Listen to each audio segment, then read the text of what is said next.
Hello friends, कैसे हैं आप सब। तो अभी लास्ट दो वीडियोस में हमने पढ़े ऐसे 6 रूल, उसके अलावा हेल्पिंग वर्ब और वर्ब के बीच का कॉन्सेप्ट, मतलब किस हेल्पिंग वर्ब के साथ वर्ब की कौन सी फॉर्म आती है।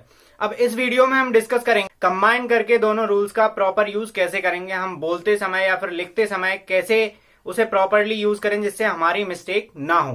तो सबसे पहले हमें यह पता होना चाहिए, जैसे हमारा पहला रूल था, ये देखें, subject plus helping verb plus verb plus object and other words.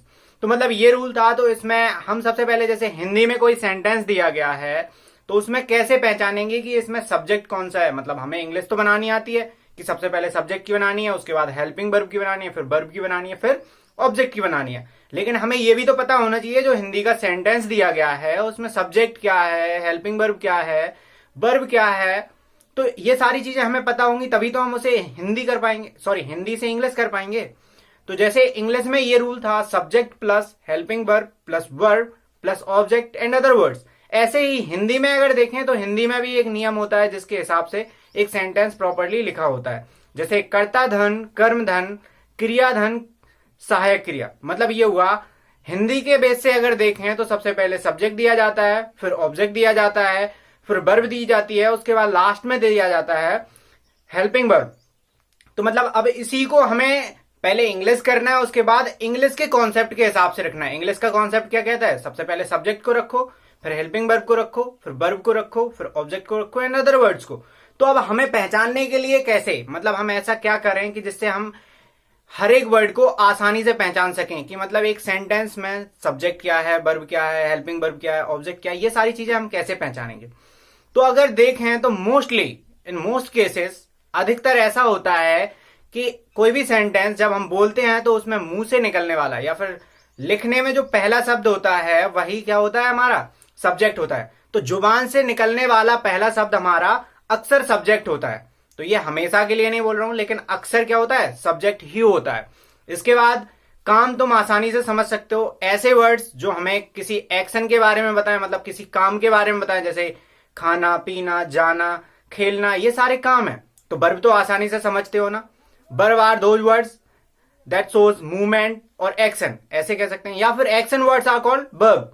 तो ऐसे शब्द जिनको सुनने के बाद हमें कोई एक्टिविटी का एहसास हो या फिर कोई एक्टिविटी करनी पड़े, उन्हीं को हम क्या कहते हैं, वर्ब कहते हैं। तो वर्ब को भी आसानी से पहचान लोगे। अब बात आती है ऑब्जेक्ट की। ऑब्जेक्ट को पहचानने के लिए हम क्या करें।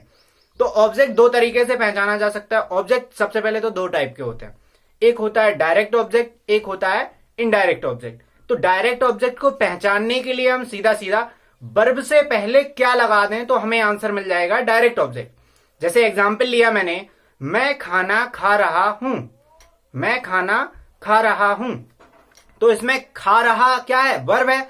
इससे पहले अगर हम क्या लगा दें तो हमें डायरेक्ट ऑब्जेक्ट मिल जाएगा। तो डायरेक्ट ऑब्जेक्ट क्या मिला, क्या खा रहा हूं, खाना।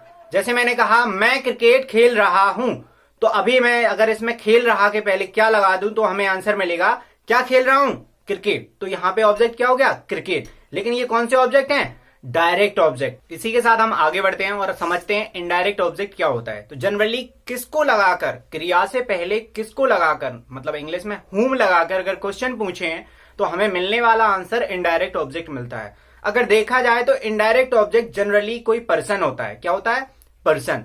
तो अगर जैसे मैं कहूं, मैं एक एग्जांपल लेता हूं, मैं तुम्हें अंग्रेजी पढ़ाता हूं। क्या पढ़ाता हूं, वर्ब से पहले क्या लगाया तो क्या मिला, डायरेक्ट ऑब्जेक्ट मिला, तो अंग्रेजी मिला, तो ये क्या हो गया, डायरेक्ट ऑब्जेक्ट हो गया। अगर मैं लगाऊं किसको पढ़ाता हूं तो इसमें आंसर मिला तुम्हें, तो ये क्या है, ये है इनडायरेक्ट ऑब्जेक्ट। अभी मैंने फैक्ट बताया कि इनडायरेक्ट ऑब्जेक्ट जनरली पर्सन होता है। तो अभी तुम्हें आसानी से समझ आ गया कि सब्जेक्ट कहां पे होता है। सब्जेक्ट जनरली सेंटेंस में सबसे पहला वर्ड होता है या फिर मुंह से निकलने वाला पहला शब्द हमारा क्या होता है, सब्जेक्ट होता है। लेकिन इंटेरोगेटिव केस में कई बार ऐसा होता है, क्या तुम खाना खा रहे हो, तो अब यहाँ पे क्या आ गया, तो वो अलग समझ में आ रहा है, क्वेश्चन वर्ड है, इसके बाद आने वाला वर्ड जो है वो क्या हो गया, सब्जेक्ट हो गया। तो आसानी से अब तुम समझ सकते हो कि सब्जेक्ट क्या होता है। सेंटेंस में पहले वर्ड को हटाकर कौन लगाकर प्रश्न पूछने पर अगर उत्तर मिलता है तो वो क्या होता है, हमारा सब्जेक्ट होता है। उसके बाद हेल्पिंग वर्ब तुम आसानी से समझते हो। हेल्पिंग वर्ब का मैंने फंडा बताया था, जैसे किस हेल्पिंग वर्ब के साथ कौन सी वर्ब की फॉर्म लगी होगी। तो ये वर्ब को देखकर तुम बता सकते हो कि इसमें हेल्पिंग वर्ब कौन सी लगनी है। इसे एग्जाम्पल के साथ समझते हैं। जैसे मैंने कहा मैं खाना खाता हूं, तो अभी मैंने बोला मैं खाना खाता हूं, तो यहां पे पहले मुंह से निकला शब्द मैं था, तो ये मैं हो गया सब्जेक्ट, और उसके बाद खाता हूं ये वर्ब है। इसी में अगर क्या लगाकर प्रश्न पूछे क्या खाता हूं, तो आंसर मिला खाना। अगर हम यहां पे किसको लगाकर भी प्रश्न पूछें लेकिन आंसर मिल सकता है।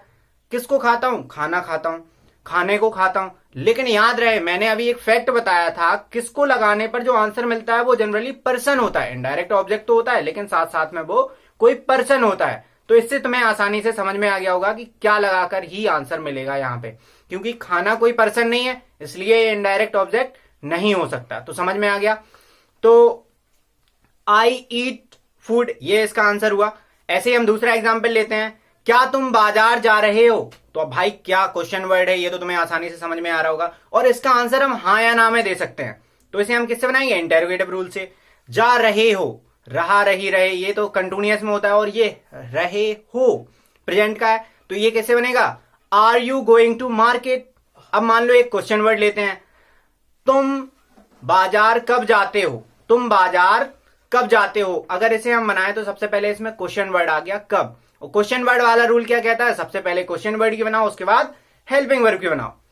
When do you go to market. अब यहां पे डू क्यों लगा, क्योंकि भाई जाते हो, ता है, ती है, ते है, ये तो प्रेजेंट इंडेफिनिट पे पहुंच गए, और इंडेफिनिट में डू डज के साथ वर्ब की फर्स्ट फॉर्म लगती है। तो when do you, when question word है, डू हेल्पिंग वर्ब है, उसके बाद सब्जेक्ट की बनाते हैं, यू गो। अब गो क्यों लगाया, क्योंकि हमें पता है डू डज के साथ वर्ब की फर्स्ट फॉर्म लगती है। When do you go to market, तो आसानी से समझ में आ गया होगा। तो आज आपका होमवर्क ये है, जो आपको 6 रूल पढ़ाए थे और जो आपको हेल्पिंग वर्ब का कॉन्सेप्ट बताया था, किस हेल्पिंग वर्ब के साथ कौन सी वर्ब की फॉर्म लगती है, उन सब का मिला के आपका होमवर्क बनता है। आपको 10 सेंटेंस लिखने हैं जिसमें उन 6 रूल का इस्तेमाल करना है, जिससे आप खुद को चेक कर सकें कि आपने कितना सीखा। तो आज का टॉपिक हम यहीं पे फिनिश करते हैं। अगर वीडियो पसंद आया है तो लाइक करें, अपने कम से कम 5 दोस्तों के साथ शेयर करें।